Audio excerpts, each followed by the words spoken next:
Diário de leitura número 24, capítulo 126 até o 135. Mas, gente, o negócio é o seguinte, tá acabando e eu tô começando a querer ler rápido e eu tô meio agoniada porque está acabando e ainda não teve um plot. Ainda não teve aquela reviravolta boa de ler, de livros. Eu tô começando a me sentir que, assim, que eu li tudo isso pra nada. Assim, tô sendo sincera com vocês. Muito sincera, muito sincera. Então, assim, eu só quero terminar logo. Porque, assim, eu estou incrédula que até esse momento a gente não teve informações ainda relevantes, assim, na história, assim, de responder pergunta, sabe? Tô começando a ficar agoniada com isso. Mas vamos lá, né? Vamos conversar aqui o que aconteceu nesses capítulos. Vamos tentar ser breve, que eu quero acabar de ler logo. 126. Capítulo 126, a Bri e o Roger, eles conversam sobre a questão de viagem no tempo, né? Tá pensando ali a respeito e a Bri fala que ela acha que tudo isso dos portais é um campo eletromagnético. Que algumas pessoas atravessam, outras não atravessam, tem umas que morrem e tudo mais. E aí eles pensam sobre isso, assim, de que como... Se na hora que você atravessa, você meio que se desintegra, e aí você, naquele momento você tá ali dentro da sua alma. E aí nesse ponto ali, você aparece do outro lado, você volta ao normal, né? E nesse processo pode ser que você perca alguns pedacinhos de si mesmo. Como, por exemplo, o coração da Bri, que ela tá com esse defeito no coração, essa fibrilação e tal, que não sei o quê. E ela começa a pensar se não é devido a essas passagens no tempo. E aí no capítulo 127, eles tem uma conversa um pouco mais profunda sobre isso, porque a Brianna pega ali o manual de viajante no tempo e coloca ele na língua do P. O Roger até fala, você tá com ele aí, né? Ela tá ali escondido na minha caixa de desenho, não tem capa, não tem desenho, né, não sei o quê. Aí ela decide colocar na língua do P pra poder evitar que as pessoas entendam, né? Vamos ver, né, se adianta. Fiquei imaginando uma criança pegando esse caderno na língua do P. E aí ela tenta organizar tudo isso que eles conversaram a respeito. E ela começa a teorizar sobre a questão do seguinte, que matéria ela não pode ser criada nem destruída. Então, se for assim, é como se existisse algum tipo de equilíbrio entre os tempos, em que no momento que acontece uma viagem no tempo, se vai para o passado, meio que abre um espaço no futuro. E aí, quando você vai para o passado e por acaso não tem vaga no passado, porque ninguém do passado foi para o futuro, então essa pessoa morreria. Assim, eles estão teorizando em relação a isso. O que eu acho? Eu acho que isso é complicado do ponto de vista para nós leitores entender tudo isso e até para a própria Diana, para a escrita dela, porque assim, o processo de escrita dela, ela não sabe onde ela quer chegar, ela só sabe qual que é a cena final, mas ela não sabe como que a história vai chegar na cena final. E as coisas vêm surgindo para ela e ela vai escrevendo, assim, ela não escreve com um plano, até onde eu vi lá no blog dela, né? E aí, como que ela vai manter uma anotação disso tudo? De quem tá onde, pra poder saber se tem vaga, se não tem, e poder mostrar isso em todos os detalhes pra explicar isso pra gente. Eu acho que se for por aí, ela tá indo por um caminho que ela vai meter os pés pelas mãos. Porque assim, já tem um monte de pergunta não respondida. Todo livro que nós acabamos de ler tem muito mais pergunta do que resposta. E aí, eu tô achando isso já um relacionamento tóxico já com a Diana. E aí, o que acontece? Vai ser mais uma pergunta que ela não vai conseguir responder, ou que vai responder muito malemeno. E... sabe? Não sei se eu gostei dessa teoria. Eu gostei de ver capítulos da Brianna teorizando a respeito, e pensando e escrevendo no caderno. Mas... não sei, apesar de que faz sentido tudo isso, já a matéria pode ser criada, não pode ser criada nem destruída, né? Enfim, vamos seguir. Capítulo 128... tem várias preces lá do Roger e tudo mais. Eu tô começando a ficar sem paciência também com toda essa parte de religião do Roger. Não sei. Eu tô sentida, gente. Muito sentida. Eu tô até pensando, vocês não estão me achando chata já de ficar falando sempre as mesmas coisas. Mas vai que vocês também estão achando, né? Isso. Vai que, né? Tem várias rezas, várias coisas religiosas lá. Aí a Claire e o Jamie conversam sobre a história, né? A história dos Estados Unidos. Ela fala que ela não estudou a história dos Estados Unidos, porque ela cresceu na Inglaterra. Mas que a Bri estudou tudo, né? Que não sei o quê. E tudo isso de república e liberdade é algo que se vale muito a pena lutar pra poder conseguir. Então acho que sim, esse capítulo aí só serviu pra... aqui, ó. Tamo do lado da revolução. É importante, é importante. Capítulo 129, o William, ele decide procurar amarantos. Antes dele ir, ele tá ali conversando com o tio dele, né, com o pai dele e tudo mais. Ele até fala, eu vou pegar amarantos, levar pro Adam. Aí o tio dele, o Adam sabe do bem, né, que não sei o quê. Aí a gente aprende que o Hal, ele tá querendo ir pra Inglaterra, pra ir falar na Câmara dos Lords, dali 1 mês. O Hal dá uma patente temporária pro William, pra ele poder conseguir ir atrás da amarantos, porque... pra ele conseguir ter uma passagem segura, né? Então ele dá uma patente, um uniforme e tudo mais. E o William se preocupa se a Amarantos levou a aliança de casamento ou não. Porque na cabeça dele, meio que isso daria uma pista se ela tá indo atrás do Ben ou não. Porque no papel ela falava que ia no pai dela, né? Mas eles pensaram, mas vai que ela tá indo atrás do Ben, né? E aí o Lord John fala que se por acaso ela foi atrás do Ben, pro William não tentar tirar ela dele. Porque dessa vez, se o William tentar tirar ela dele, o Ben vai acabar matando ele. Aí eu pensei assim, nossa, ia ser massa, né? Se a Amarantos estivesse lá com o Ben, tivesse mais um confronto entre esses primos. Ia ser interessante. Aí no capítulo 130 começa um trem assim bem aleatório. É um tal de Weber, que eu não entendi quem que é esse cara, mas aparentemente é alguém do lado dos americanos, que tá ali, que não sei o quê, e sabe que tava condenado, que tá fugindo, e quem tá ajudando ele? O Dennis. O William chega lá numa cidadezinha em busca da Amarantos. Ele encontra o Dennis tá cuidando desse cara. Aí o Dennis fala, não, olha aí pra mim rapidinho que eu vou ali e já volto. E aí... basicamente eu estava organizando pra esse cara, esse Herr Weber, escapar e ir pra não sei na onde. O William vê aquilo, percebe que ele não sabe nada sobre o Dennis, pergunta se ele é um vira-casaca. E ele fica pensando, nossa, o Dennis vai me chamar pra poder trocar de lado aqui com ele também, me aliar a eles. E aí acontece que o Richardson aparece. E parece que ele tá amigo do Dennis. E se vocês se lembram bem, lá no início do livro, o Dennis e o William fazem um acordo, né? Que assim, se o Dennis ficar sabendo alguma coisa sobre o Ben, ele ia mandar pra ele. E se o William soubesse alguma coisa do Richardson, era pra ele mandar pro Dennis, porque o Dennis estava procurando o Richardson. E o Dennis, lá no início, tinha contado pro William que ele tinha ouvido a conversa que o Richardson tava querendo ameaçar o Lord John, falando que ele era sodomita. E aí o William tinha ficado puto lá e tal, não sei o que, né? Aí você tô aqui falando, mas nessa cena aqui parece que o Dennis tá amigo do Richardson.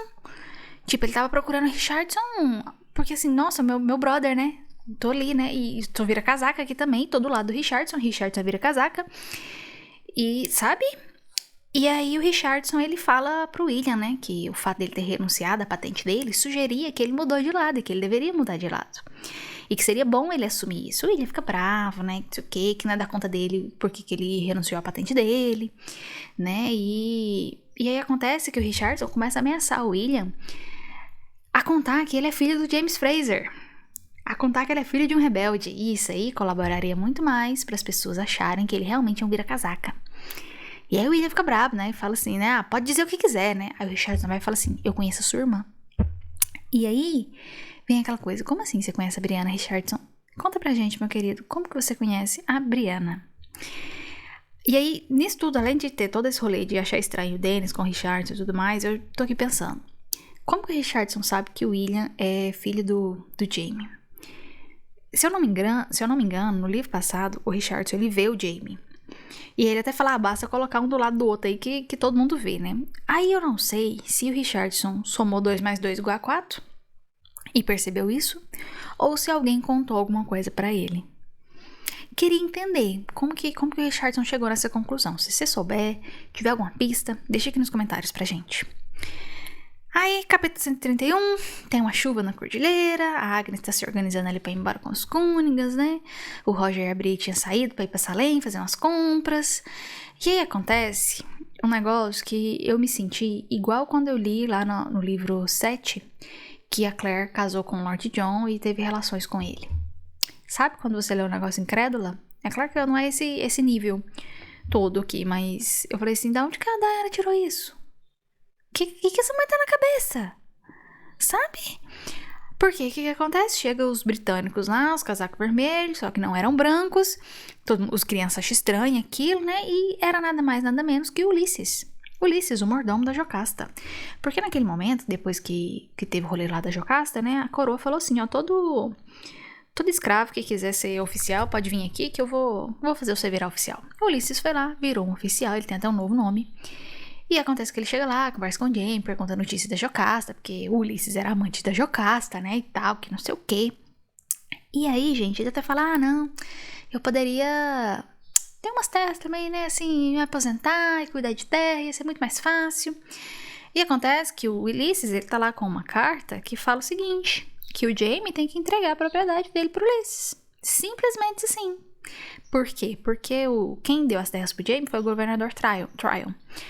E o Tryon deu isso pro Jaime sabendo que o Jaime era católico. Mas o Jaime ia estar ali numa posição que ia juntar colonos e tudo mais, e ia ajudar, né, o Tryon. Então o Tryon falou assim, vou ignorar o fato que você é católico e toma as terras aí pra você. Porque na época não se podia dar terras para católicos.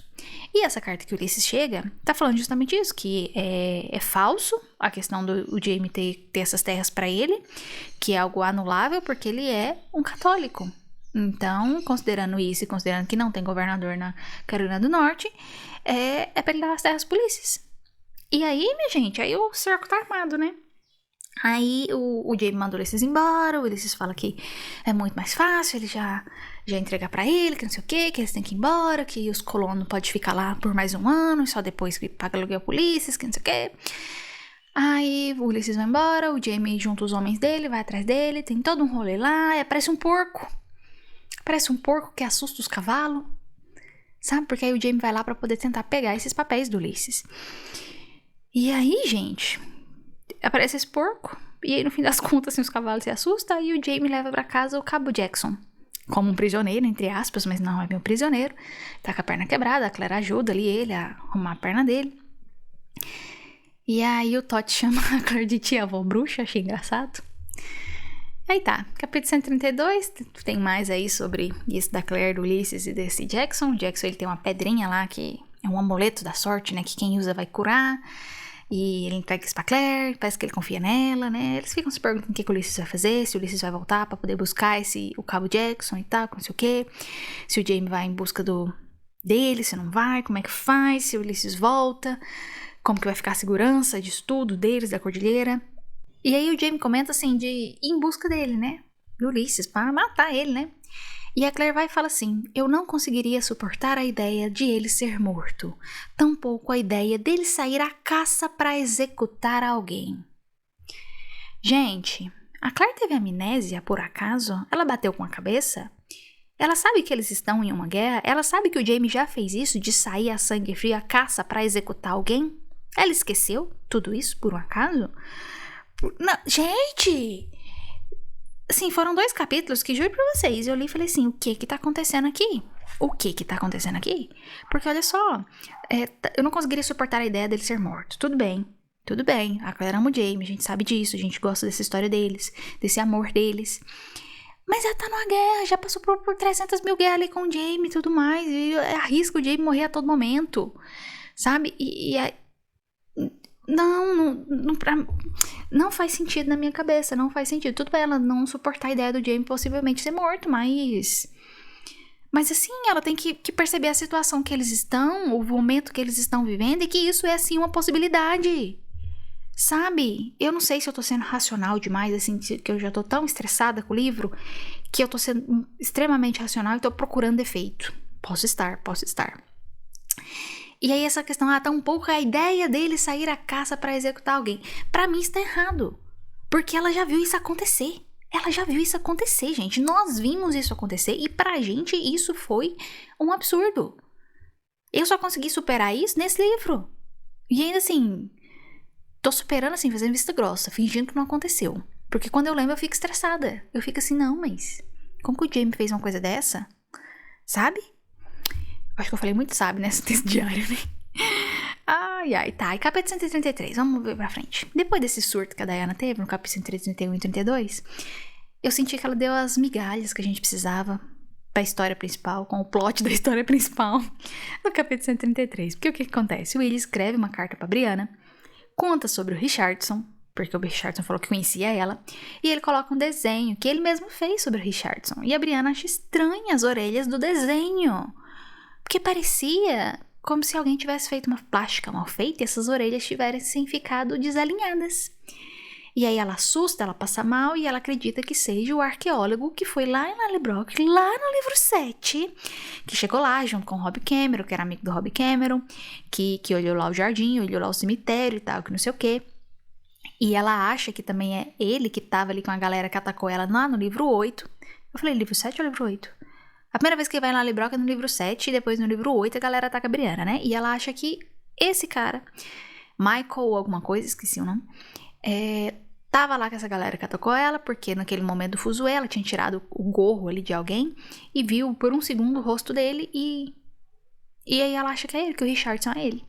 E eu não sei se vocês se lembram, mas teve lá no início dos diários, eu falei que, eu vi um spoiler. E aí, quando eu chegar nesse spoiler, eu conto pra vocês. É esse o spoiler. Que o Richardson é um dos caras que tava atrás da Brianna lá no futuro, lá em Lallybroch. E aí, eu tava esperando isso acontecer. Esperando. E aí, nesse capítulo, eu me senti assim, aquele satisfeito de leitora, né? E de pensar assim, tô recebendo as minhas migalhas desse relacionamento abusivo que eu tô com esse livro aqui agora, né? Tô lendo isso tudo, tá essa informação só, praticamente.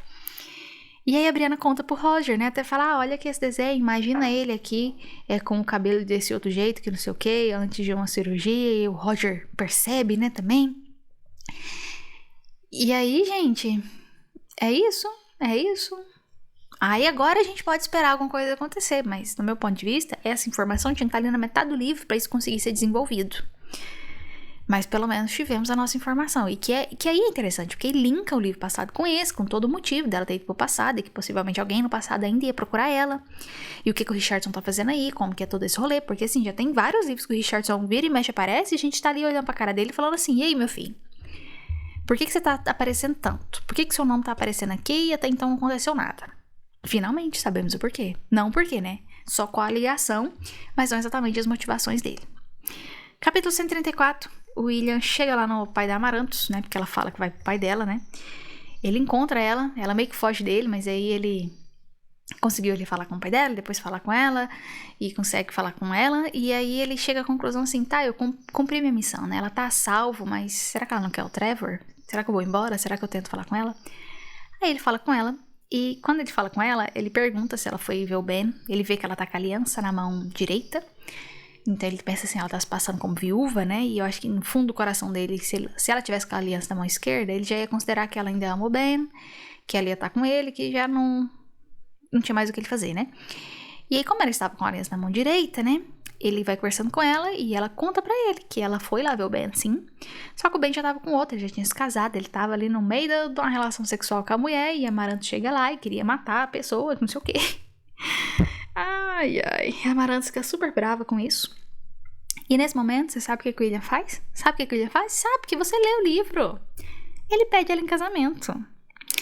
E aí, minha gente, aí eu gostei muito de todo o desenvolvimento do William até esse momento, mas eu me perguntei se ele não fez isso por impulso, ou o quê, não sei, né, não quero pensar demais nisso, não.